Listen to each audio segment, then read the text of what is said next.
up, everybody? Welcome back to the rePORTER Show, man, where we talk all things Wayland sports and give you guys a weekly wrap-up of everything going on.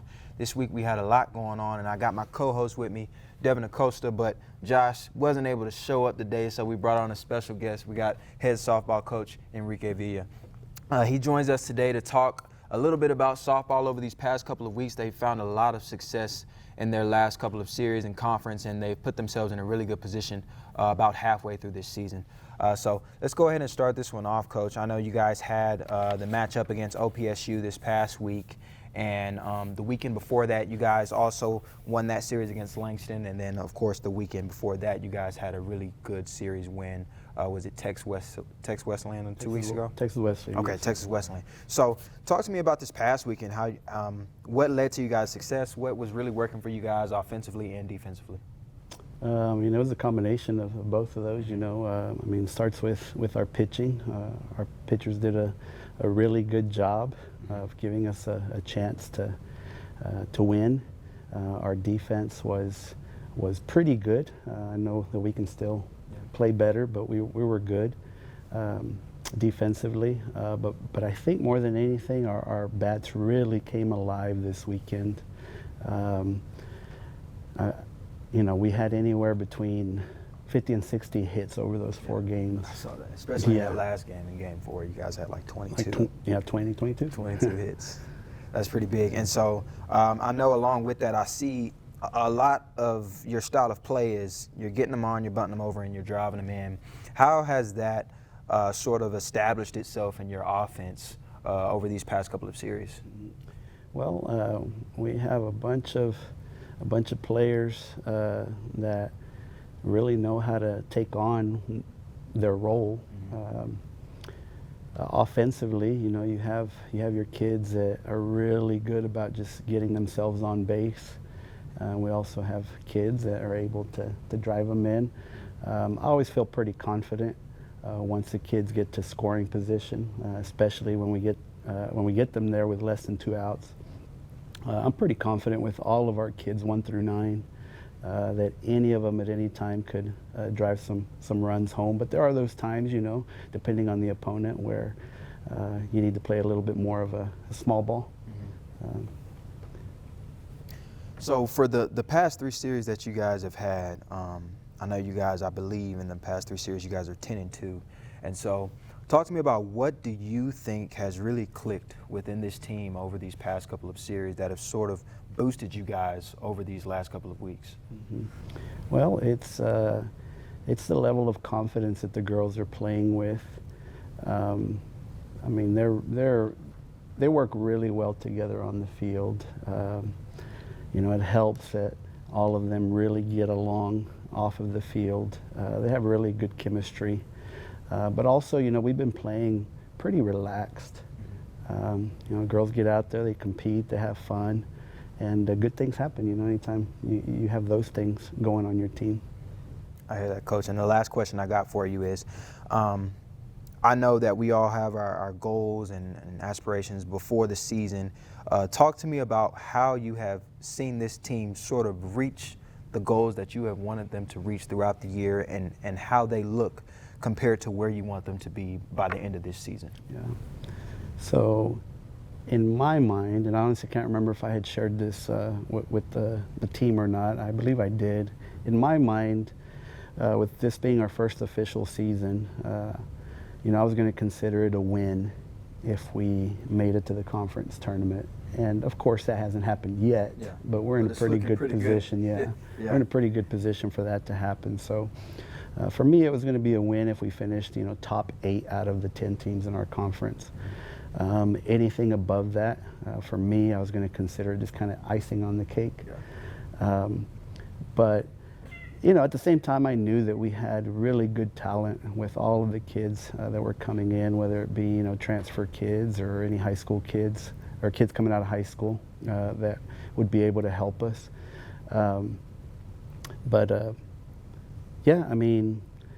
As far as goals, I really do. I am a believer in just do the best that you can, day in and day out. Practice is really important. I do want to share something. I think it was right before the Texas Wesleyan series. We came in on a Monday, and usually some Monday practices are a little bit sluggish and stuff. I know how that goes. And you know, as the kids came in to the field, I don't know, something felt like I was a little concerned at what that practice might look like that day. But no, I mean, those girls, they got to work. They took care of business. They had a really, really good practice that day. And I just felt really good about that week, just the way that they practiced all week. I didn't know what to expect, you know, as far as what Texas Wesleyan was going to have and how we were going to compete. I just felt confident that we would play well. You know, whether we won or lost, I felt like we were going to play well. And the girls had an excellent series, and I think we had kind of gotten it rolling earlier in the week. Yeah. We had played Dallas Christian. Yeah. And we swept that doubleheader. Yep, exactly. And I feel like, yeah, we just got some confidence built from those games. And man, they've just kept it rolling since. And They have. it's been fun. It's fun to see. I love to hear that you guys got another series win every other weekend when I'm doing other games. They're like, hey, softball won this weekend. I'm like, yes, that's love to hear that. And so I hope that you guys continue to find success throughout the rest of the season, Coach. And I thank you for coming and spending some time with us today. Man, thank you. Thank you very much. Thanks, Devin. To quickly wrap up softball, man, I know we had a good conversation there with Coach, but I wanted to say, man, the biggest thing that I noticed this weekend was that we had our first softball sack player of the week ever at Wayland, and that was Reagan Davis. So props to you, Reagan Davis. Congratulations. That's big, man. You had a crazy weekend. She went 12 for 19, 5 RBIs. That's a 632 batting average. So she had a lot of extra base hits. She was doing all the right things. She was the leadoff for the weekend. So she was getting the offense going. And you can't ask for nothing else from somebody leading off. So that was really good to see. And like I said, they got the series sweep over OPSU, winning 4 games. They won that first one 3-0. The second one 6-4. That third one was 8-4. And the last one was a blowout. They beat them 18-7. Normally we would go over some of the details in that game, but you know, we had a good conversation with Coach to sort of get you guys filled in on some really good things that have been happening with softball. Like I said, they're 10-2 in their last 3 series, and they've placed themselves right in the middle of the pack at 5th in the conference. How much more conference games we have? And let me check it. Let's see how many they more. got the ball rolling right now. So. They do, and the biggest thing that I saw with that is that not only are they 5th in conference, they're only 1 game, I believe, out of 2nd place. Oh wow! So it's like it's 2nd, 3rd, 4th, and 5th are all one. close. They're separated by 1 game, and so that's really exciting to see. With, let's see, we got 1, 2, 3, 4, 5 more series left in the conference, and so they have a chance to really do something pretty notable here in this first year that they've had. And I remember talking about them early on because it was a rough start. And so it's really exciting to see where they're at now and where they're going. The amount of improvement that they've made in such short of time. Like, Exactly. It's real good to see, and props to all the girls on the team, you know, putting in work and really like grinding for more success than I think people expected of them. Definitely. And so y'all for sure, you know, blew past some expectations and really making Wayland proud. So. And I want to give some quick shout outs to some of the girls that had really good weekends offensively. Like Coach said, everybody was just hitting the ball. So, of course, Reagan had a really good weekend. Michaela had a really good weekend. She finished that last game 4 for 4 with 4 RBIs. Jenna had a really good weekend. She was 3 for 5 with 4 RBIs in that last game. Jaden was 3 for 5 in that last game. I think in the previous game, Jaden was 3 for 3 in game 2. Michaela was also 2 for 4 again in game 3. Berkeley was 2 for 4. And then Jenna was 2 for 3 in game 1. So like I said, everybody was hitting the ball this weekend, and it was really good to see. And it came down to a point where I was thinking to myself, listen, they finna exceed a lot of people's expectations. And I'm really proud to see it. We're going to go ahead and take this on to the next subject, man. I'm going to let Devin take it away. Men's basketball headed to the NCCAA National Championships. Go ahead and break that down for me, man. Man, the NCCAA tournament, I mean, it was crazy, man. Like, we went in there, obviously, you know, we were ranked the 2 seed in that tournament, and had a lot of expectations on our part, but every single game, you could tell our opponents had their best shooting night against us. Yeah. Every single time. I mean, like, we played. I'm going to pause you right there just for 1 second. What's up? That's another thing that I really saw. When I was going through these games, I thought to myself, all right, the NCCAA probably going to be a cakewalk. Did not look like a cakewalk on paper, boy. Nah. Keep going. Keep going for me. So Wednesday, they played Asbury. They were ranked 7th in the tournament, and started slow. I'm talking Asbury came out, hit a 3. Then we missed a couple shots, and they got up early. We went into the half being down 37-30, which shocked everybody, and I'm sure had Asbury fueled. They was on one, man. And it took us, like I said, a whole half to finally shake back and realize, stop playing with your food. Stop playing with your food and handle business. Yeah. And we outscored them in the second half, 44-37. But I mean, that only forced it into OT. Yeah. And OT, we went in double OT. Double OT. OT. Like Asbury was playing, man. They was on one. And was it really like a game where I know you said they were knocking down a lot of shots? Were we not executing on defense? We were. It would be good contested shots. I mean, like, man, they had one dude. I believe he was number 2. Pretty short dude. Yeah. Nothing real special about his game. He was a good player, obviously, but like he would drive in and went for a layup and tucks full contest. Yeah. He's falling, looking down, just throws it up, and it goes in. And I'm like, bro, so like it was one of them weeks. It was one of them weeks, bro. But like everybody made everything. I mean, like that dude. I think that dude dropped 30 something. I think they had 2 dudes in the 20s that game. As a team, I know they shot pretty good from free throw, which is one thing we've struggled with lately. Struggled with in conference and the NAIA stuff, and now even in the NCCAA we struggled from the line. So that did hurt, but. So I know we went into double OT and we ended up coming out with that win, 101-91. Talk to me about some of the players that were the key players in that first game. If I remember correctly, I know Bo had a great tournament all around. Bo had a great tournament. D-Mike did his usual. Okay. Q played pretty solid. Yes. Q did good as well, especially in OT. Yeah. That game, he was doing pretty good. We had D-Mike 10 for 16 from the field, 14 rebounds, and ended up with 24 points. Yeah, he was. And like you said, Bo carried his own weight as well, 5 for 10 from the field, 12 points, and Quentin 32 points. Yeah. So let's check out that OT box and see where he stacked up with the rest. And of course, 6 points in OT. That sort of led us out the way and ended up carrying us into that next game. Go ahead and take me into that next game, man. That next game against Sagu, American Indian. Yeah. They was, I want to say ranked 5th, maybe. I couldn't tell you exactly, but another one of those games where you still expect to go out there and handle business. Like, realistically, knowing the talent that's on our team, these guys shouldn't compete with us the way they did. But once again, we started slow. They came out hot. We went in at half down 36-27. And it was like, are you serious? Like, two again, very slow starts. Very slow starts back to back. Yeah. And it took us, once again, the whole half. And second half, we outscored them 37-21.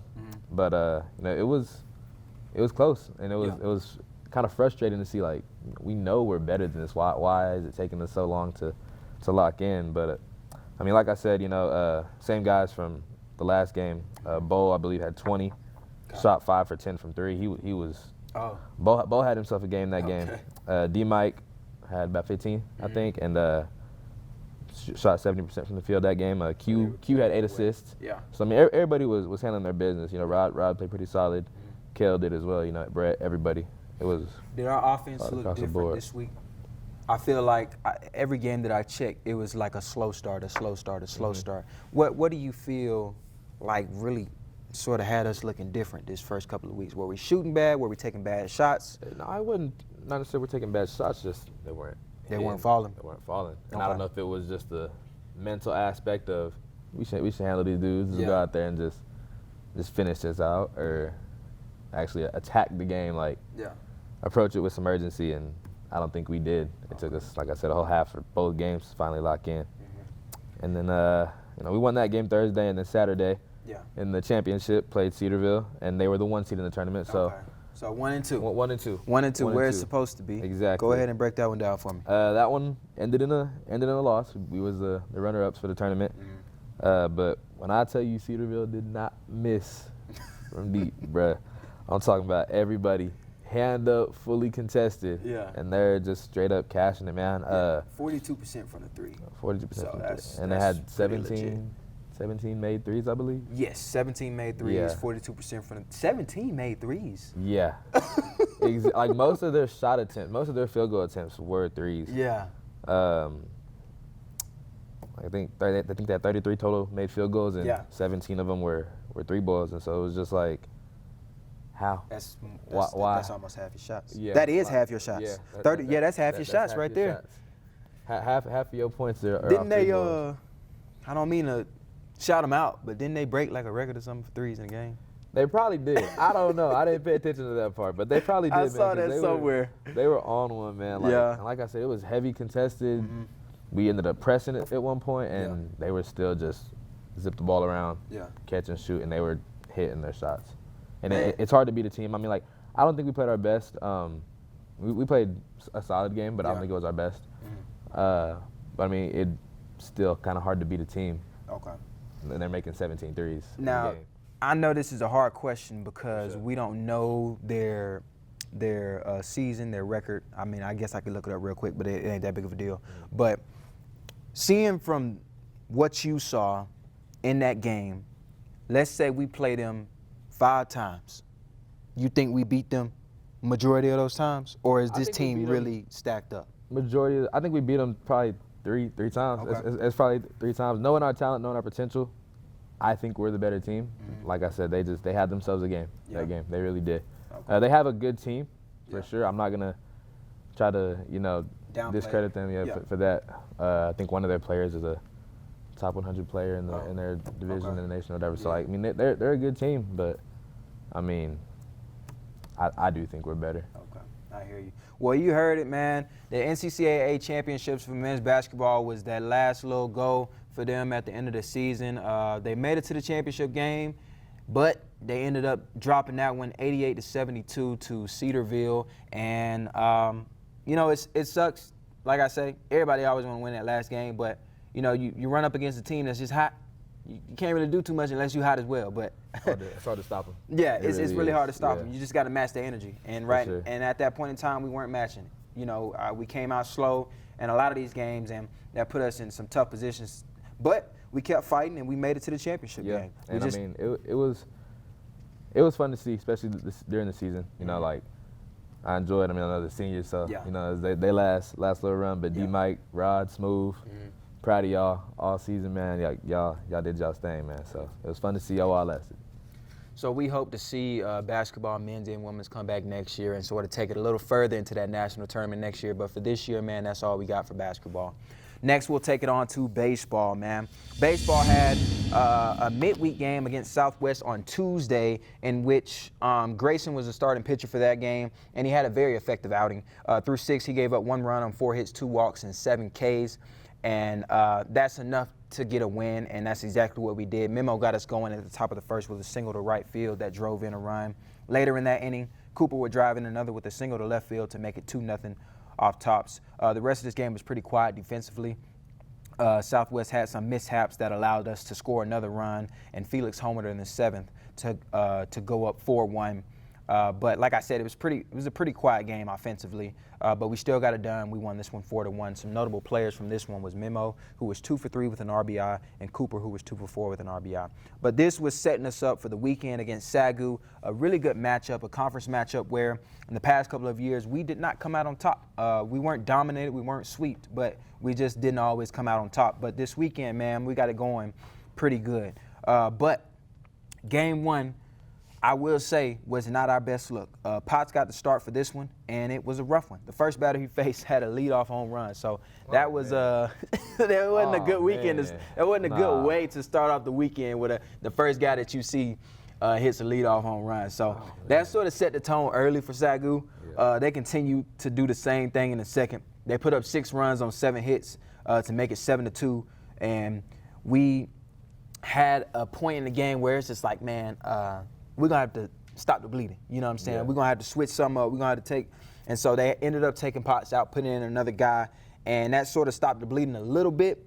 But it wasn't too long to where I believe Felix was the guy that came in after him, and they ended up hitting another home run, putting up more hits.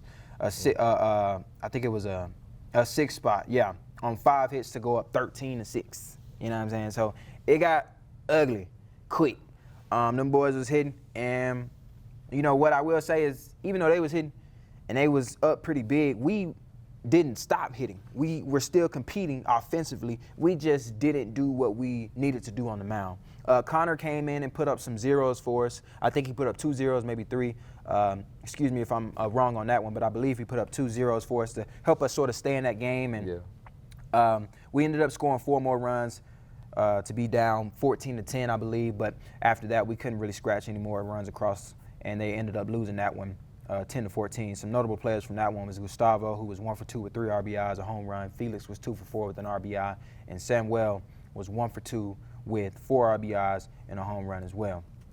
And so game 2, we did exactly what I said we needed to do in game 1, and that was have a really good defensive showing on the mound. And that was from Brandon Siebert for game 2, and he had a outing. He had a complete game and only gave up 1 run on 1 hit, 3 walks, and 5 Ks. He was dominating, he was getting ahead early, and he was owning the strike zone. And so we exploded offensively in the 4th after this grand slam by Gustavo Nava to make it 5-0. He had a home run in the first game as well, and you know, this man hit from both sides. So he hit a home run from the left side, and then he turned right around and hit a home run. Yeah, he was a switch hitter. Man.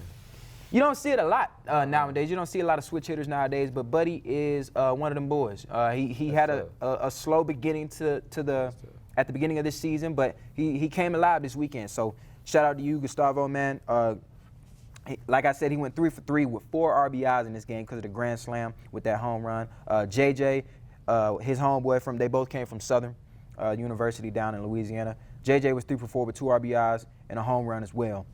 So we handled our business offensively, and we ended up winning this one 7-1. Game 3, the tiebreaker, man. Baca was on the mound for the 9-inning game, and he did his job. He did exactly what we needed him to do, and that was throw strikes. And he always does throw strikes. Through 7, he gave up 2 runs on 4 hits, 4 walks, and 2 Ks. And that put us in a very good position because I think he had it shut out for at least the first 4, maybe 5 innings. He had him shut out for a good way, and we started off our offense just like they started off theirs in the first game. Felix came up and hit a leadoff home run to start off the game. The rest of the game was pretty slow. We chipped across a couple more runs here and there.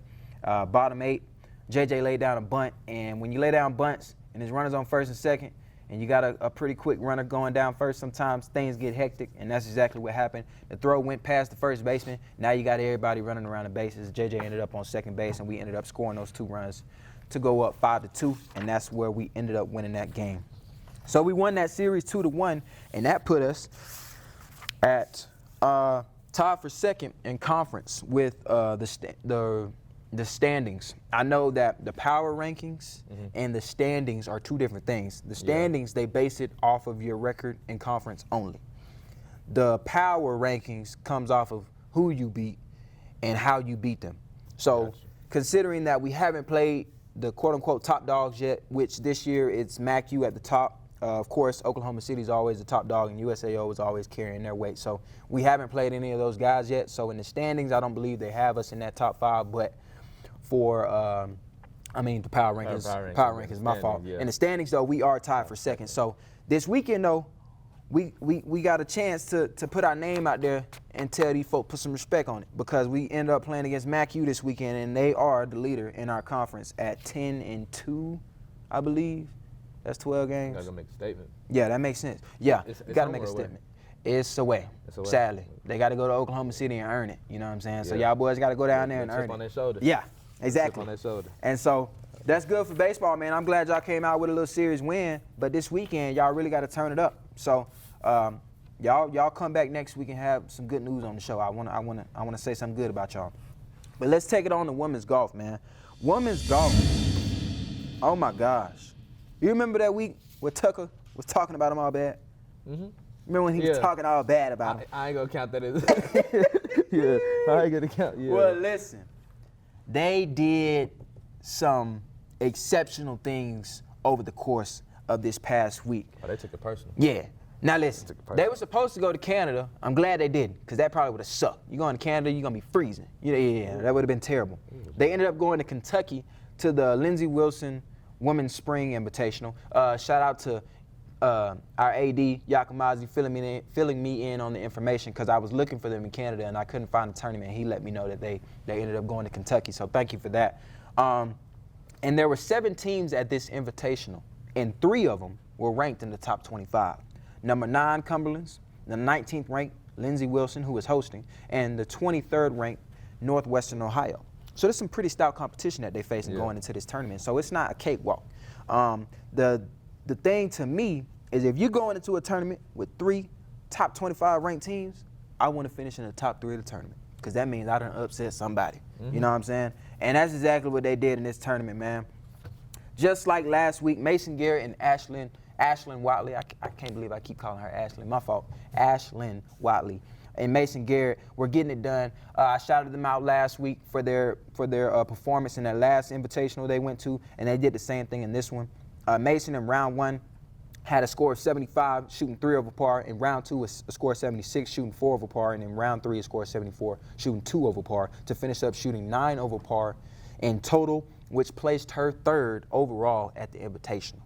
So, you already know. Out there balling. Yeah. You already know, if you place a 3rd around here, these top 25 teams, you're going to be on the board this week for a certified nominee. Now, I'm not going to give it to you, because you got some competition this week.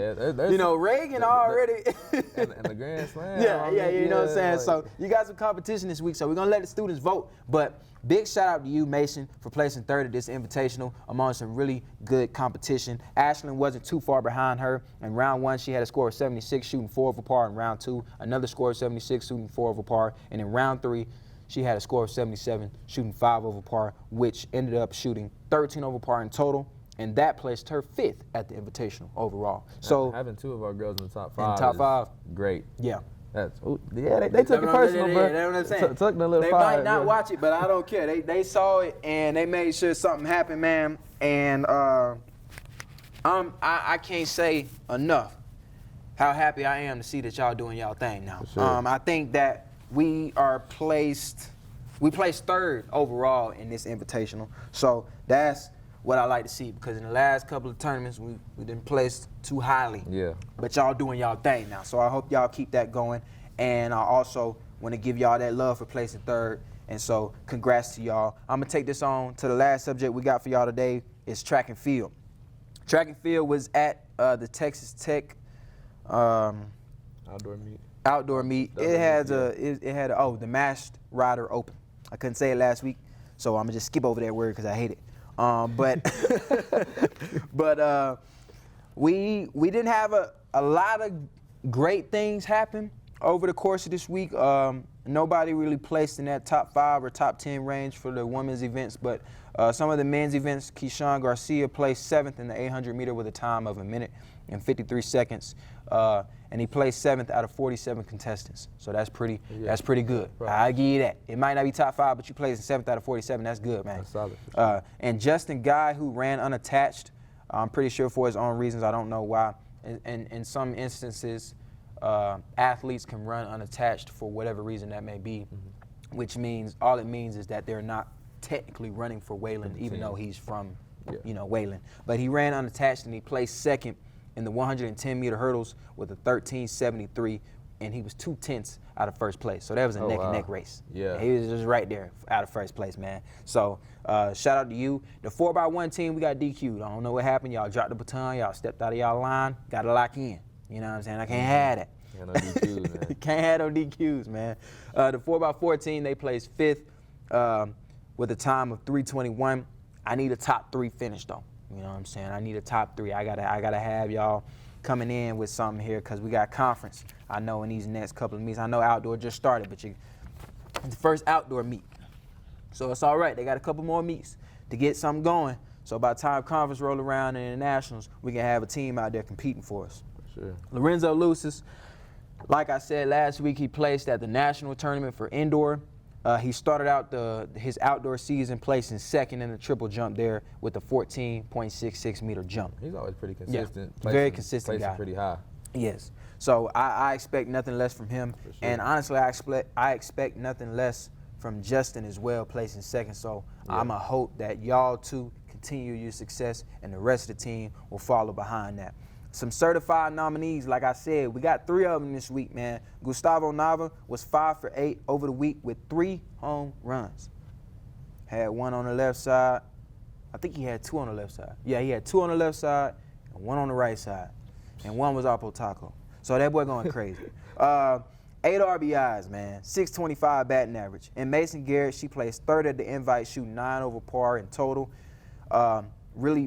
A really good placement at a tournament with a really lot of good talent. So, of course, she's going to be on the board this week. And then Reagan Davis, like I said, 12 for 19, bro. 5 RBIs and a 632 batting average. So, 3 nominees. Y'all make sure to vote, man. Y'all go on our Instagram page or be on our story. Y'all make sure y'all vote for them. Upcoming games we got this week. We got baseball. They headed to Angelo State today to play 1 9-inning game.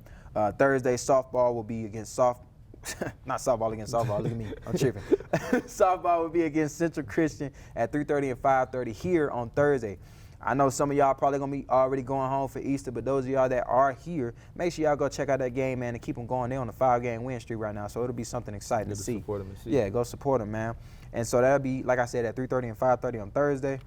And on Friday, softball again will be against Central at 12 and 2. I know some of y'all probably already going to be gone, so it's all right. But I'm going to be there, so y'all come check it out if y'all here. And Saturday, baseball, well, Friday and Saturday, like I said, baseball will be heading to Oklahoma City to face off against MacU in that 3-game series. And then track and field will be at the Eastern New Mexico Greyhound Open.